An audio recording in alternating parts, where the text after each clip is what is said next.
Welcome everybody to another point of view. Let me just tell you, this show was probably the most exciting one to research for me. You'll probably know which segment in particular I'm talking about soon enough, but let's get right into it with what's happening now. Sort of.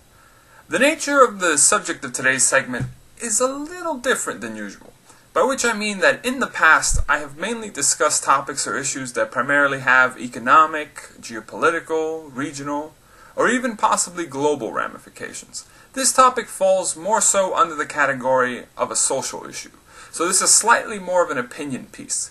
Thing is, the specific story behind why I'm talking about it isn't too big of a deal, quite honestly, to the average person. So that doesn't mean the general topic isn't important, but I'm getting ahead of myself. Let's start with the incident, or rather one of the recent incidents that brought me to deciding to discuss this topic. So last weekend in Miami, a new Miss Universe was crowned in the 2015 Miss Universe pageant. If you, like myself, did not see the Miss Universe pageant on Sunday, then you might also be unaware that there was a touch of controversy with some viewers behind who won the competition. My understanding of the story is that the winner of the pageant was Miss Colombia, but supposedly Benny felt that the fourth place runner-up, Miss Jamaica, was slighted, specifically because of her looks and that she was black and had short hair.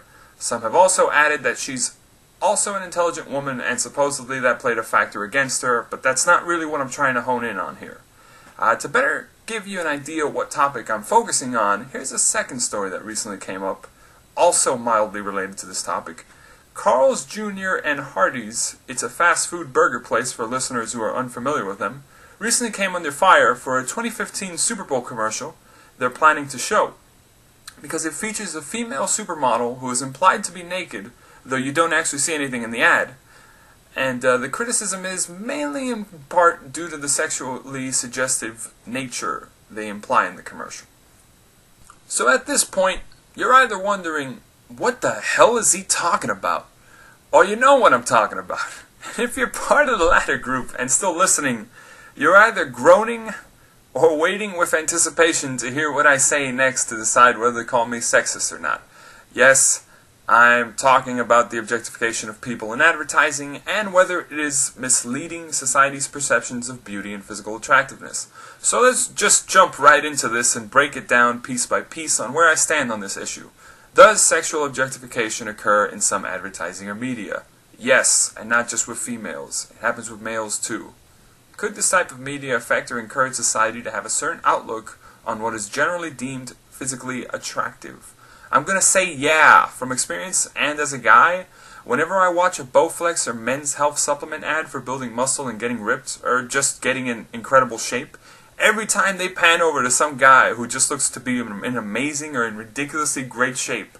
Even with male underwear or perfume commercials, the male model is just, oh my god, they have a picture-perfect physique more times than not. There will be a lot of times that I have those short, few, quick thoughts where I'm just like, ugh, why can't I look like that? And I'm not unhealthy physically or extremely out of shape by any standard. So if I feel that with casual ads, I'm sure female beauty magazines, advertising, and beauty pageants have that same effect with women. And I have never realized how many beauty pageants there are for women. Did you know there is actually a big four of international beauty pageants? Miss World from 1951, Miss Universe 1952, Miss International 1960, and the recently added in 2001 Miss Earth. That doesn't even include regional ones, where I'm talking anything from Miss USA to some pretty outrageous ones like Miss Bum Bum, which takes place in Brazil but has also spread to Mexico. Yes, you heard me right, ladies, and especially gents. There is a beauty pageant called Miss Bum Bum. Brazil has had it since 2011, and it is literally a pageant about female rear ends. And yes, like a diligent researcher, I scoured sites to find out more about it, including a full set of galleries from every set of participants each year since 2011, links to which I provided down below in case you are interested in that for some reason. Alright though, back to my stance on the original issue. So far you know that yes, I believe sexual objectification happens in media, and yes, it is influencing our perception of what is generally deemed physically attractive. Do I feel that media should stop doing this? No. Now hear me out, because there is a caveat to that response. The answer is no for me because no one is being directly physically hurt by the advertising or media, nor does this type of media tend to directly advocate or indirectly aim to hurt its viewers. Much in the same way that an ad can momentarily make me consider myself unappealing when compared to the muscle-sculpted guy in the commercial, but not physically scar me, no one else should feel compelled to be permanently scarred by such ads.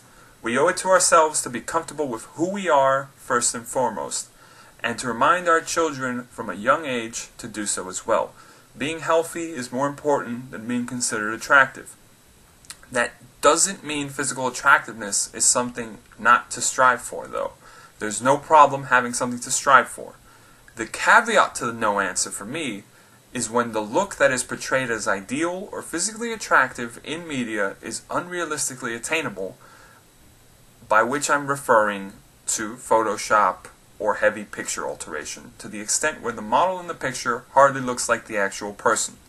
I have no issue with having a goal to strive for, but we owe it to ourselves for it not to be unrealistic. And even in the instance where they are physically attainable, I repeat my original point. One should not jeopardize their health for the sake of pursuing beauty.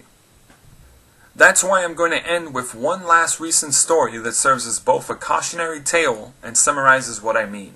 The story entails the runner-up of Miss Bum Bum Brazil 2012, Miss Andressa Uracht. These pictures are from the contest gallery of how she looked like in Miss Bum Bum 2011. By all means, she was stunning. Personally speaking, I'd find her attractive. Like I said, though, she was the runner-up in the contest of 2012, but she still gained fame from it. Thing is, she began engaging in heavy amounts of plastic surgery, including silicone implants, anabolic steroids, a nose job, gel and Botox injections, and whatnot. She wasn't ashamed to admit it either. Now, this isn't a crusade against plastic surgery either, but just don't take it to the extreme. Recently, Andressa fell ill from her plastic surgery-related wounds and underwent septic shock and had to go on life support after a botched operation on her thighs. Her tissues started to rot and she almost had to have her leg amputated. Fortunately, she's doing better and is improving in her condition. Just please always remember to take your health into serious consideration before engaging in risky procedures. Beauty isn't worth your life. For more information about this topic or the stories I mentioned related to it, feel free to check out the links in the description. Okay, that was a rather enjoyable start. Let's move on to some environment-related news, and once again, a segment I call Nature Hates Us. If you live anywhere far enough from the equator in the northern hemisphere, you might be aware of a little thing called winter. You see, it's one of the 4 seasons. It normally entails some amount of snow and cold weather. If you live in the northeastern U.S. or were visiting earlier this week, you probably know what I'm getting at. Earlier this week, the northeast U.S. was hit by a nor'easter unofficially named Winter Storm Juno, and folks in many towns and cities in the region faced heavy snowfall for a while. Some areas, like eastern Massachusetts, even experienced coastal flooding along with strong winds. Monday specifically was a fairly bad day for much of the northeast U.S. as several travel bans were implemented on roadways for non-emergency vehicles. Some live events in the area were even canceled.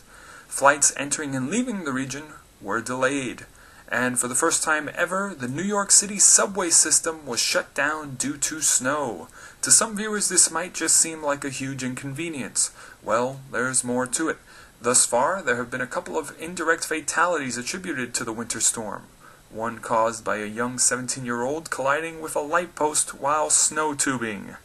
Another was an 83-year-old man found dead in his backyard, presumably from cold weather. Fortunately, the snow storm has mostly died down in activity, though snowfall is still occurring in some areas, and most of the travel bans have been lifted. So there really isn't much to add to this segment, aside from the suggestion that the next time a storm like this occurs, folks should consider staying indoors unless there's an emergency or it's really necessary to go outside. Oh, and snow tubing doesn't really fall under either of those categories. Alrighty then, let's end this one with the usual dose of suggested reading. So, here's a recommendation. If you're in the mood for a story entailing a character with one of their 5 senses heightened to an incredible amount, then you might want to check out the book Perfume, The Story of a Murderer by Patrick Suskind. I might be mispronouncing that last name. It's about a young man born in 18th century France with an extraordinary nose, capable of deciphering and discerning the faintest or most complex of smells and odors. Abandoned as a child, left to live with monks, and never having known family or any real friends, the main character instead devotes his existence to creating the perfect perfume. Some of its themes entail finding one's identity, part of which includes a person's smell, and the morality of the human spirit. I sincerely encourage you to check it out. And so that's about it for this installment of Another Point of View. Before signing off, I do want to point out that it is February, which can mean a lot of different things for a lot of people. But a highlight to me is Valentine's Day, or as some would call it, Singles Awareness Day. Regardless, I thought I'd close each February edition with a shout out to one of my old flames or former significant others. So yeah, Brandy, this one's dedicated to you, sweetheart, and everyone else, have a great week.